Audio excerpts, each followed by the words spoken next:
Yun mga sir, bali ito may bisita ako ngayong hapon, Honda Civic na BTI, automatic transmission siya. Bali ang issue nito mga sir, yung speedometer hindi daw gumana. Nagpalit na raw sila ni sir ng ng sensor, pero ganun pa rin daw, hindi pa rin daw gumana yung speedometer. Ayan, bali second hand niya itong nabili mga sir.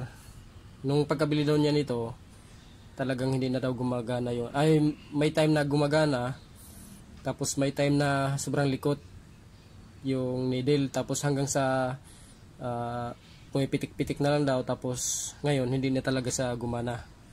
Yan, kaya nagpalit sila ng sensor, pero ganun pa rin daw nangyari, hindi na pa rin daw gumana. Kaya suggest daw ng mekaniko, ito na raw ang papa-repair daw yung panel gauge. Yan, nandito na raw yung problema, sabi daw ng mekaniko sa kanya. Buksan din ito mga sir para tingnan natin. Sana hindi pa nagalaw ng iba to. Parang may nakita kong mga bakat sa loob mga sir eh. Ayan o. May mga bakat ng daliri. Sana dito napakialaman.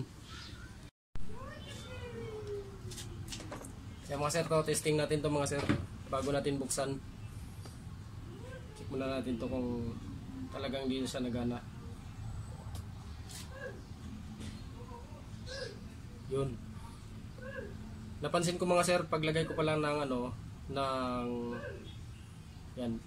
Kung napansin niyo mga sir, yan, tingnan niyo maigi mga sir, ilagay ko yung supply. Paglagay ko pa lang ng supply mga sir, yan. Umangat na kaagad yung umangat ng mga yan, basta nasa siya. Nakaangat na yung yung needle mga sir.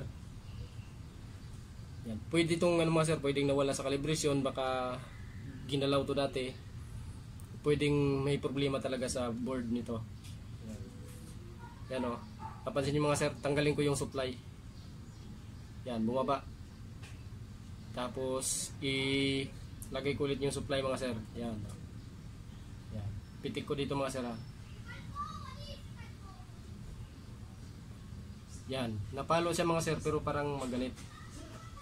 Yan delay yung reaction niya. Naipitik ko na dito, pero late yung angat ng Yan Yan, may problema talaga yung speedometer. Yan Yan may time na mababa yung palo. May time na sobrang taas naman ang palo. Yan, minsan ayaw talaga pumalo. Yan Yan. Buksan natin ito mga sir, may problema to talaga. Yan, sa paglagay pala ng supply nangat na kagad siya. Tingnan natin tong loob nito kung talagang hindi pa nagalaw to.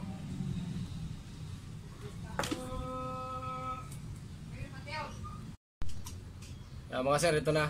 Yan, nabuksan ko na. Ito mga sir, napansin ko dito, nabuksan na nga to sa dati. Napakialaman na pati mga needle. Ayan hindi na pantay-pantay yung clearance mga sir ng needle dito sa sa face nitong gauge. Yan. Tapos ito mga sir, yung sa speedometer nawala sa calibration. Yun yung tingin ko dito, nawala sa calibration kasi pag lagay pa lang ng supply, naangat na siya kagad ng siguro mga 5 siguro yon mga sir. Yan, malayo na yung clearance niya. Tapos ito, yung sa RPM malayo na rin sa clearance. Ito mga sir, subukan natin i-repair tong sa speedometer kasi ito daw yung hindi gumana doon sa sasakyan ni sir Buksan natin ito mga sir. Pero nung sinaimulit ko kasi dito mga sir, pumalo siya paminsan-minsan pag pinipitik ko. May time na ipitik ko, ayaw niya rin pumalo. Tapos minsan pag napalo, sobrang taas yung palo. Minsan naabot dito sa 200. Kaya nabuksan na rin lang. Subukan na natin itong i-repair.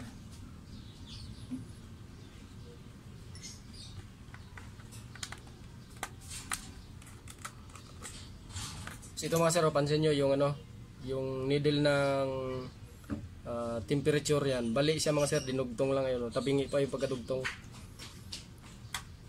Pati itong sa speedometer pala mga sir, bali rin. Ayan Yan, didugtong lang din. siguro DIY ito mga sir.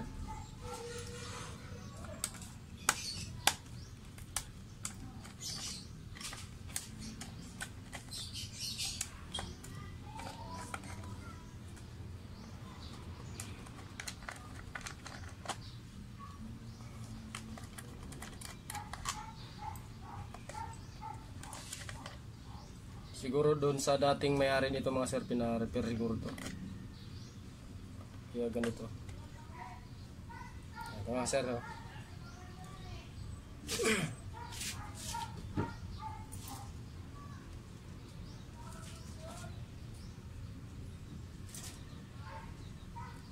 Ito mga sir, oh, yan. May papalitan tayong pisa.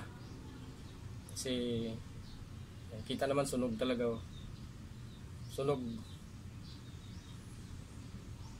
Tapos pag na-repair natin ng mga sir, i-calibrate ko na rin yung ano, subukan ko i-calibrate yung needle.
Simbolan natin ito mga sir para testing na.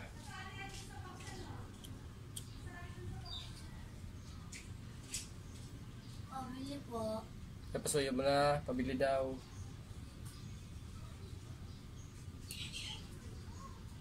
Isang skin din nga.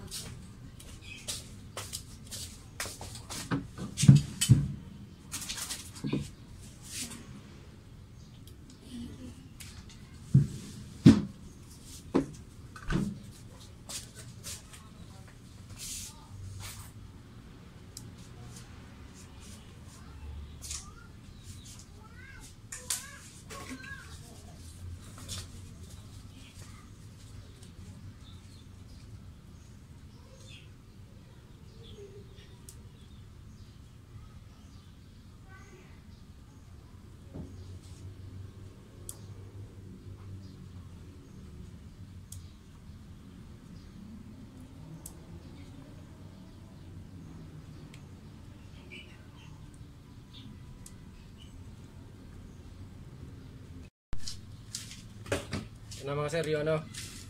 Ayan, i-calibrate na natin itong needle. Ayan. Tinanggal ko yung needle. Lagyan natin na supply.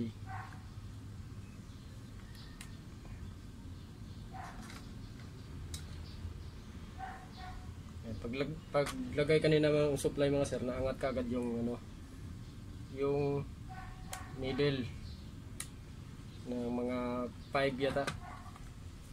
Ngayon, yan, para makalibrate, lagyan muna natin ng supply bago natin ilagay yung needle. Ilagay natin sa 0 mga sir.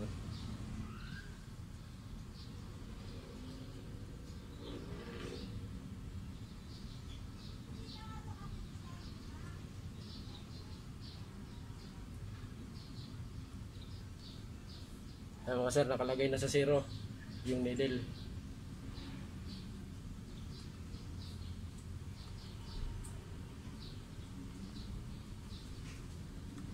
Yan. Dapat naka pantay yung clearance niya mga sir doon sa ibang needle. Yun. Yan, nasa tamang clearance na siya mga sir sa facing niya. Yan, tapos naka 0 na siya. Yan, ipitik natin mga sir kung gagana pa rin siya. Yun. Yun. Yan. Yan. Nasa maayos na siya yung, mas maayos na yung palo niya ngayon mga sir kaysa kanina. Yan. Yung kanina may time na ayaw pumalo eh. Yun. Yan. Nice na mga sir. I-salpa ko na to sa sasakyan para matest drive na.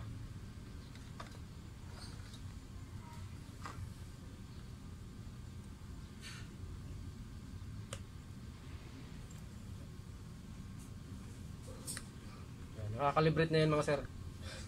Sa tamang kalibration na yan.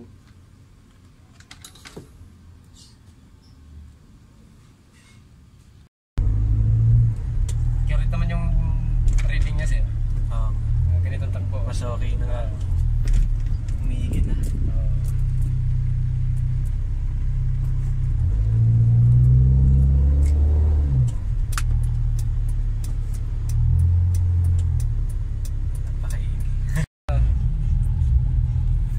Hindi ko tuloy alam kung